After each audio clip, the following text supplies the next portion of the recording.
खुलुमबाय आंनि चेनेलाव बयखौबो बरायबाय जानो गोनां 34थि सिमेन्ट दख्रा दुलाराय बर' फरायसा आफाद लोगोसे धेमाजि जिल्ला दुलाराय बर' फरायसा आफाद 30थि बोसोरसालिया जथुमा बिनि जिथु लाहार फाहाराव सिमेन्ट दख्रा दुलाराय बर' फरायसा आफादनि आफादगिरिया बे समाव बे हाबाफारि जानो गोनांनि जिथु ग्राउन्ड रिपर्ट खौरां लानो फैदों बिनि सायाव बिथांमोना बे हाबाफारिखौ बानजाय आफादसिम हयथ' माबा खावलायनो लुबैनाय गोनां थानो हागौ आरो गावसोरनि मावथि बिथांमोननिसिम माबा मोनसे खावलायनो गोनां थानो हागौ बिनि सायाव बिथांखौ माबायदि बाहागो लानांगौ आरो बिथांमोना माबायदि खुंनो थाखाय साखाफारा बेखौ बे समाव जों सावरायगोन आरो बेजों लोगोसे चिफ कनभेनर बे जे खुंफुं आफादनि बिथाङाबो दिनैबो बे समाव बाहागो लाफैदों सानैजों दान्दिसे जों सावरायनो नागिरगोन गिबियावनो आंनि चेनेलाव बरायबाय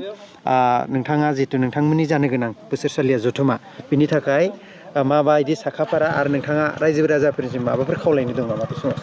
बे समाव अरुन बर' फंबायनिसिम अरुन ब्रह्म फंबायनिसिम गिबियावनो सिमेन्ट दख्रा दुलाराय बर' फरायसा आफादनिफ्राय साबायखर बावनाय बा हामलायनाय जासिनाय थाबाय जे जोङो जोंनि जि 34थि सिमेन्ट दख्रा दुलाराय बर' फरायसा आफादनि जानो गोनां बोसोरसालिया जथुम्मा आरो लोगोसे धेमाजि जिल्ला दुलाराय बर' फरायसा आफादनि 30थि बोसोरसालिया जथुम्मा जों बेखौ सिमेन्ट दख्रा दुलाराय बर' फरायसा आफादनि सिङावनो समखं हालामाव जों खुंफुंनो थामथिम खालामनाय जादों दा इतिमयधे जा मोनसे बराय आफाद बा बानजाय आफाद दानानै होखानाय जादों बिनिनो मानगोनां चिफ कनभेनर बिदिसर दैमारि सार बिथाङाबो जोंदो दा आंजों ग्राउन्ड रिपर्ट हिसाबै दिनै दान्दिसे सम नायगिदिंनो फैनायाव बिथाङा बाहागो लाफानो हादों बिथांनिसिमबो साबायखर बावनाय थाबाय दा जोङो ग्राउन्ड रिपर्ट हिसाबै जों बुंनो थाङोब्ला जोंनि जा 22-29 जानो गोनां बोसोरसालिया जथुम्मा बे खोब मोजाङै जाफुंगोन बेखौ आं रायजो राजानिसिम फोरमायनाय थाबाय जा जोंनि जिखिनि जानो गोनां हाबाफारिनि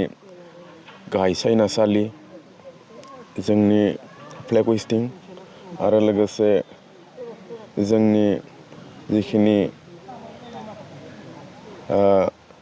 जानो गोनां हाबाफारिनि आलासि जिरायग्रा गेस्ट हाउसआनो जा बा जोंनि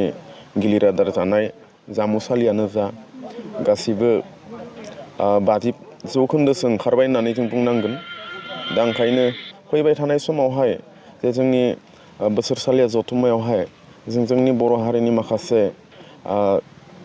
थांखिफोरखौ लानानै जों माखासे गोबां सावरायलायनाय जागोन आरो लोगोसे जों जोंनि देग्लायनि नैबे 20 आरो 29 जा बेवहाय जानो गोनां बे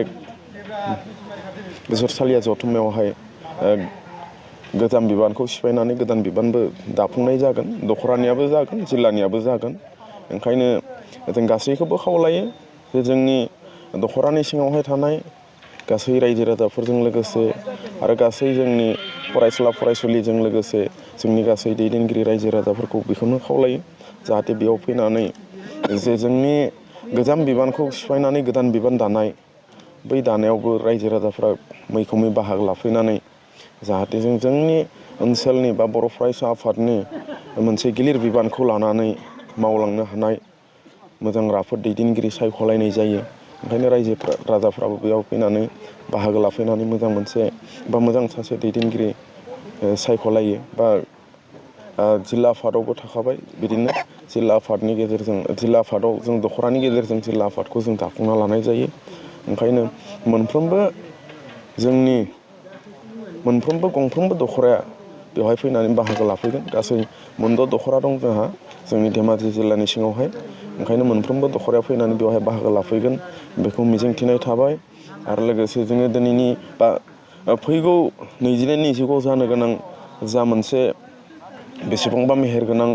जोंनि दुलाराय बर' फरायसा आफादनि बोसोरसालिया जथुम्मा बेवहाय जों खोब मोजाङै खुंफुंनो होननानै थामथिम खालामदों जों बेवहाय माखासे हाबाफारि लानो हायाखैब्लाबो जोङो माराथन रेस लानाय जादों भलिबल कम्पिटिसन लानाय जादों आरो बेजों लोगोसे देंखोमु लानाय जादों 1, 2, 3 बेखिनि हाबाफारिखौ लानानै जोङो फैगौ 22-29 हाबाफारियाव जों बेखिनिखौ थांखिखौ लानानै आवगायलांगासिनो दङ आरो जोंहा आरसि एबा बराय आफाद बा बानजाय आफाद बेयो खोब मोनसे मोजां स्ट्रंलि जों दानानै होदों ओंखायनो बेवहाय जेबो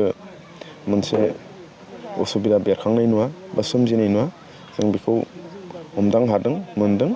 दिनै जिखिनि हाबाफारि जानांगौमोन बे हाबाफारिया नायगौमै 60 बा 70 जौखोन्दोसो आवगायबाय आरोखि बेखिनियानो गोजोननाय थाबाय बिथांमोना जिहेतु गावसोरनि दख'रायावनो जागोन गोबां बिबानबो दं बे हिसाबै बिथांमोना नायदिंनानै आरो जि रायदाव आफाद बानजाय आफादनि जि मावबोनाय बेनि जितु खामानि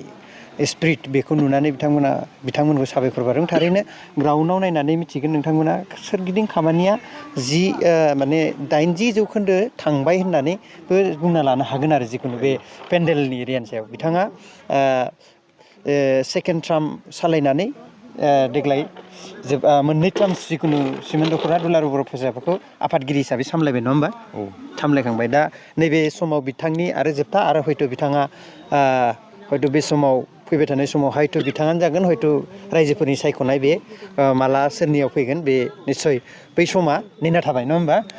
गोजोननाय थाबाय दा रायदाव आफादनि चिफ कनभेनार सासे गोख्रों सिमेन्ट हालामनि दा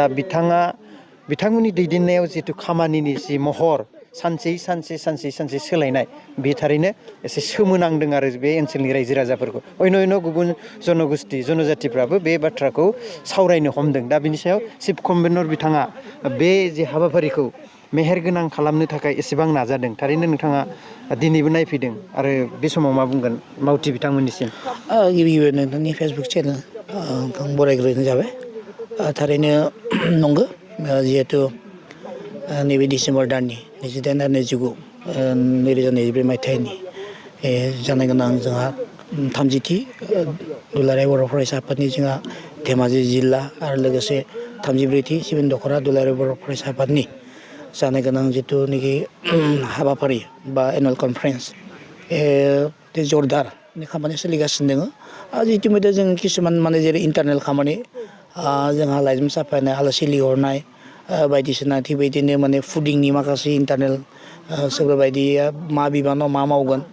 गासिबो साखाफारा जाखाजोबना दंखायो जों इतिमध्य जोंहा पेन्डेल बा बिदिनो डेलिगेट हल बा बिदिनो जिरायसालि खामानिया आगबारायगासिनो दङ जों निस्सय समनि सिगांनो खामानिफोरा जाफुंजोबगोन आं बेखौ मिजिंथियो मानो होनबा जों समजों नोजोर बोनानै माखासे खामानिखौ जों मावलांगासिनो दङ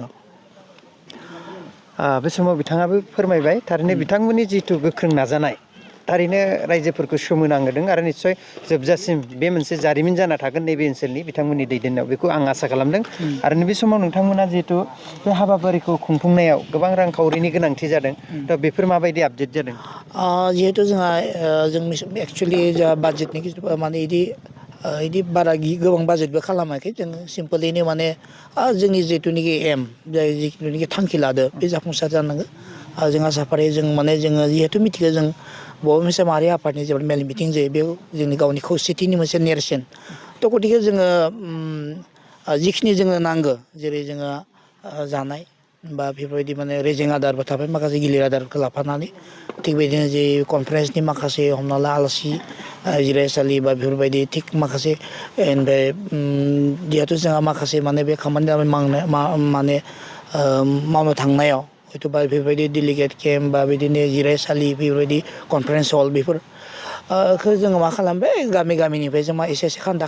खांनाय जाहैबाय थिग बिदिनो गामिनिफ्राय फैगासिनो दङ जों बिखेकखे जोङो गामिनिफ्रायनो सोनारो जिहेथु जोंनि सिमेन्ट हालाम सिमेन्ट ओनसोलाव जेसेबांखि गामि दङ बेनिफ्राय जोङो न'खरफ्रोमबो एसे जाय हायो जों थिग बिदिनो जोंनि जायफोर साख्रि आवला थिग बेबायदिनो जायफोर अनसुंथाइ होग्रा अनसुला सुबुंफोर बिथांमोना एसे मोननो हादों थिग बेनिफ्राय जों जायफोर थिकादार बा बेफोरबायदि साफा सानै अनसुंथाइ होदो निस्सय जों जोंनि बाजेटआ खम खिन्थु जोङो मेहेर गोनां हाबाफारिखौ जों लादो इतिमध्य नोंथाङा मिथिगौ जोङो अपेन सेसन गेवलां मेल जोबनाय लोगो लोगोनो जोंहा जिहेतु देंखो मु 1, 2, 3 बादायनायाव थांबाय थागोन लोगोसे जों मोनाबिलियाव जोङो मोनसे कालचारेल नाइट देंखो मोनाबिलि जोंहा बे गिताश्री रामसियारिखौ बिथांखौ लिरनाय जादों बिथाङा सासे मुंदांखा आर्टिस्ट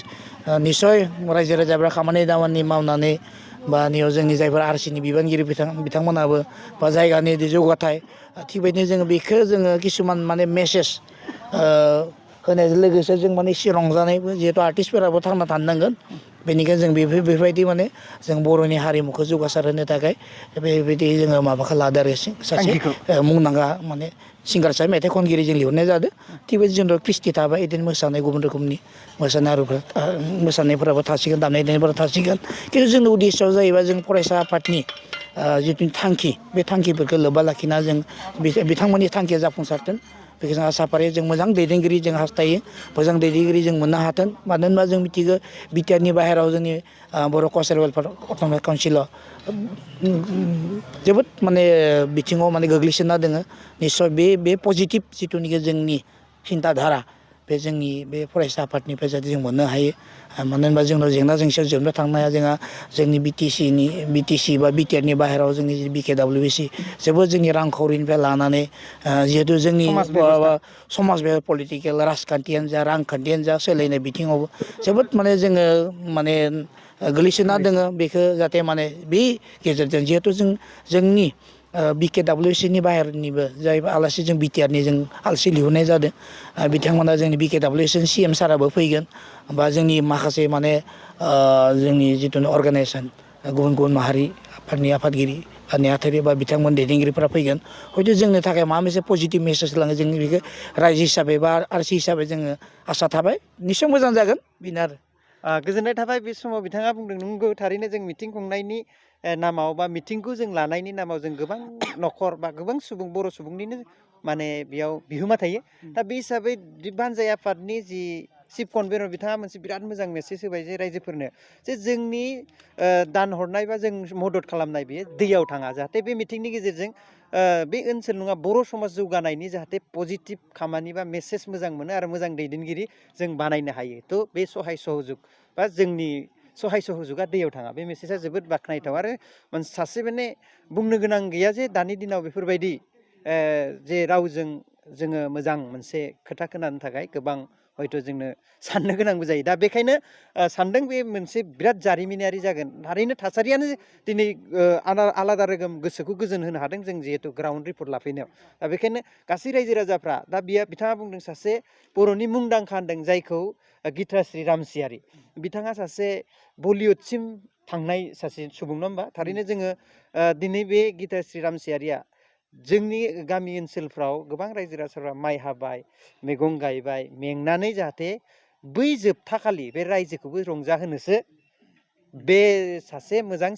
मेथाइ खनगिरि बिथांखौ जोंनि गेजेराव लाबोदों बे बानजाय आफादनि सानस्रि थारैनो नंगौ बाख्नायथावना बेयो बे मोजां मोनसे मेसेज रायजोफोरसिम थांदों आरो बेनिखायनो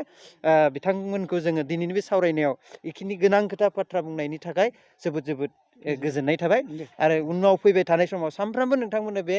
चेनेलनि गेजेरजों जानो गोनां थासारि आरो आपडेटखौ नोंथांमोननो होबाय थानो नाजागोन गाबोन हयथ' नोंथांमोना बेयाव जोंख्लिब नुगोन बेखायनो नोंथांमोना हदाय जोंनि सावरायनायाव बाहागो लाबाय थागोन होनना आसा खालामबाय गोजोन्थों